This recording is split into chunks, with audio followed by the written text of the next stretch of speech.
Doing this YouTube thing, one of the most common questions I get when I'm doing a review of a product, which by the way, I hate calling myself a reviewer, just so you guys know, but I guess it is what it is. But one of the most common questions that I get is, hey, what gear did you use to listen to X? And I don't mean like my ex-girlfriend or whatever. That's just weird. But what gear did I use to listen to X, being headphone, IEM, amp DAC, whatever. But you get where I'm going. So that's kind of why I wanted to do this video for you guys. Now, I do want to start off at a very basic level and tell you what I listen to my music through, and that's Tidal. Now, I have listened to several platforms in the past, Amazon Music, Qobuz, I've tried Spotify, Pandora back in the day. I mean, we're going way, way back when I'm talking about what I used to use. Remember Napster? Yeah.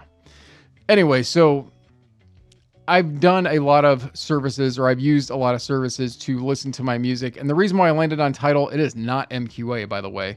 I just enjoy the platform. I enjoy the variety that I get for the music that I enjoy. I also enjoy the quality of files that I can get, not MQA, but just the quality of it all. Get offline music, all of that pairs up really well with all of my equipment. And by the way, before I was an audiophile, I was a PC enthusiast. I still am a PC enthusiast. I have built every single PC I have owned up until really just this past week. I upgraded again. I love PC gaming. And so, PC enthusiasm got me into being an audio enthusiast, into an audiophile. All right, so that was kind of a long story to segue into this next part, which is talking about my gear, okay? So, what DAC do I use? Well, all right, so if you guys have watched videos of mine, you would know that I had the RME ADI2 DAC for quite a while. I reference that DAC amp quite often in my videos. Well, I moved on from the ADI2 DAC, not because the DAC was bad or anything like that. I was just not utilizing the features of it that I thought I would when I first got it. And I really honestly didn't care for the amp stage out of that DAC amp combo.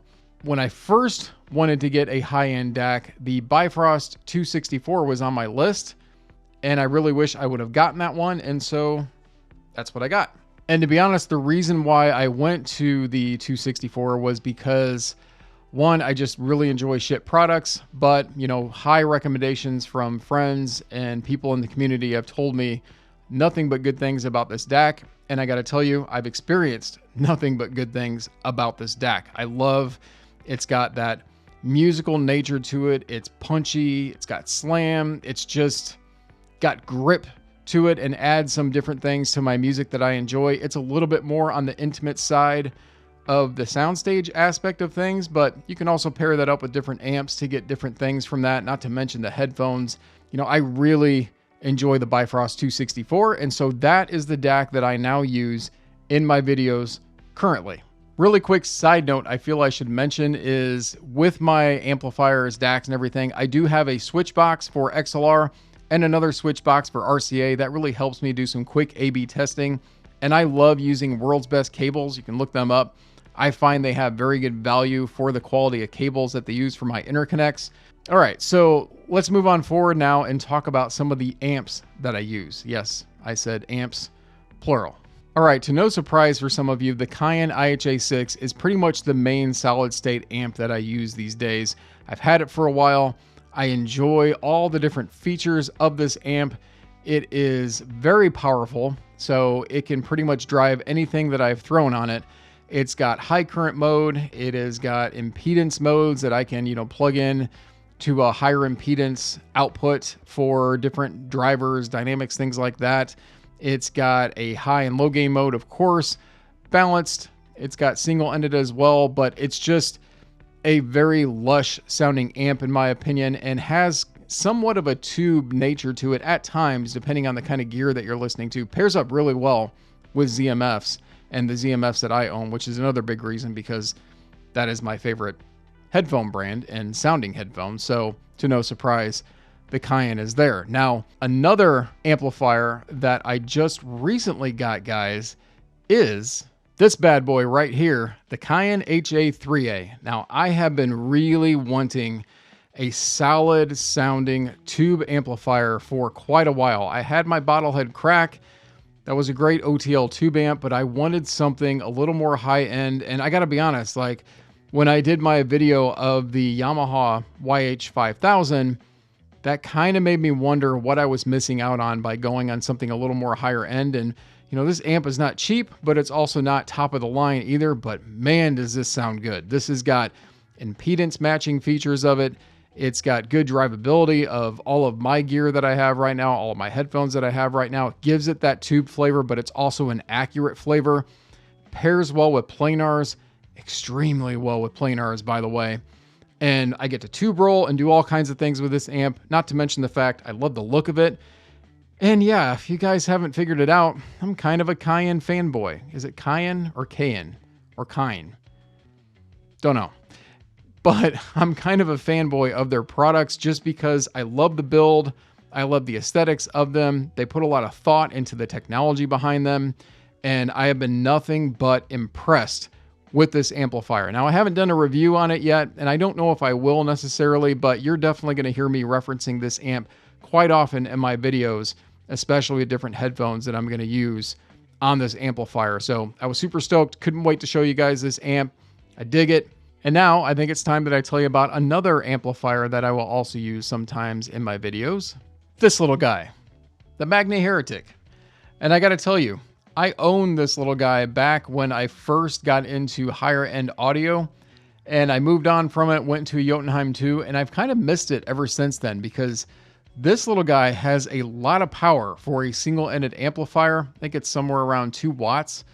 And yeah, it's something I missed. I love the noise floor that it's pretty much dead silent. So this is really good with IEMs. If I don't want to use my big boy amps with IEMs and listen to see, you know, how it sounds with those. So I still like using this. Plus it's small enough. I can take it with me and plug it into my laptop or, you know, even my tablet, something like that. If I want to pair this up with something more simple on the go, this is a really easy one to take with me. And again, it's Schiit. I love Schiit products. And especially this one, love the build, and I love the colorway of this amplifier too, especially, you know, when I was using it for my gaming amplifier. Yeah, I mean, I love the Heretic for everything that it does for the very low price that it costs. So now let's go on to something a little bit smaller than this one, and that is the Cayin RU7. No surprise, another Cayin product. But you guys know I did a review on this one. I absolutely love this dongle DAC amp device. This is powerful enough. It drives many, many headphones and IEMs. It's got a solid noise floor of basically nothing. I can use the line out feature, which I've tried with, you know, something like the Magni I just showed you, or even other amps, and just so many good things about this little dongle DAC amp, not to mention the fact I love the sound out of it. It's such a precise sounding dongle for my music. And yeah, I mean, it's built very nice as well. Another Cayin product. So that is kind of all the gear that I use, guys. I don't ever go strictly out of my phone or strictly out of my laptop unless I want just a, you know, a dead baseline of listening to, you know, really cheap IM or something. Yeah, I might do that just to reference it. But since I have all this stuff, this is what I use. So if I ever fail to mention that in a video, usually it's going to be because whatever I'm talking about is driven by pretty much anything just fine, or I'm old and I forget. No, I'm kidding. Well, no, I'm not really kidding. But I mean, sometimes I could forget to mention that. So now you guys have an idea of where I'm coming from. Now, I didn't talk about headphones. I didn't talk about IEMs because that to me is not as important as the gear that I use to listen to. But believe me, I have a pretty good stable of things that I keep on hand that I personally enjoy, that also does a nice job pairing up with other things and doing A/B testing, you know, all of that kind of stuff. You guys have seen me do that. So hopefully you enjoyed this video. If so, smash that like button. And if you haven't done so already, join me, subscribe to the channel. I would greatly appreciate that. Have more things coming up, yada, yada, yada. That's what I usually say at the end of these videos, if you even made it this far. All right, guys, thank you again, and I will see you in the next one.